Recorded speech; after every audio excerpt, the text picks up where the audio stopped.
a lot of people are thinking, okay, it's just the whole thing costed 5.8, but that's one run. I think Sonnet, for example, costed like in the order of few 10 millions of dollars. So FP8 gives a factor of I think 4 or 2. Yeah, a lot of the audience might not have contents of FP8. Maybe you can share a little bit about FP8, why it matters. Sure. Yeah. So at the end of the day, you are doing matrix multiplications, and in the deep neural network. And so all these matrices, how do you represent them, including the gradients? So you can use 32 bits to represent these floating point values, or you can use 8 bits. So once you use 8 bits, yeah, you are cutting down the cost by 4, right? So yeah, basically like typical floating points uses like 4 bytes, and you're now basically do 1 byte.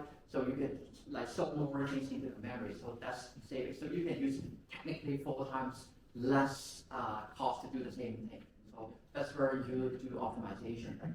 And like cutting it by half, right? FP16 like this, like, and especially at inference time, it's a very common technique that's already well used. But I think training time is less common. I think the first paper that did it was coming from a paper from Microsoft Research and Azure last year. Last year. Yeah, 2023 in December. Yeah.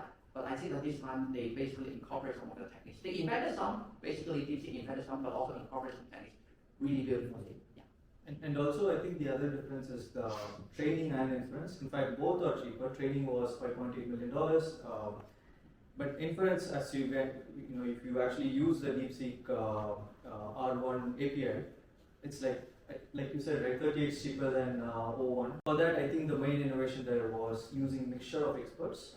So basically, during serving, you don't need to activate the full network, just parts of the network. So that's the other reason.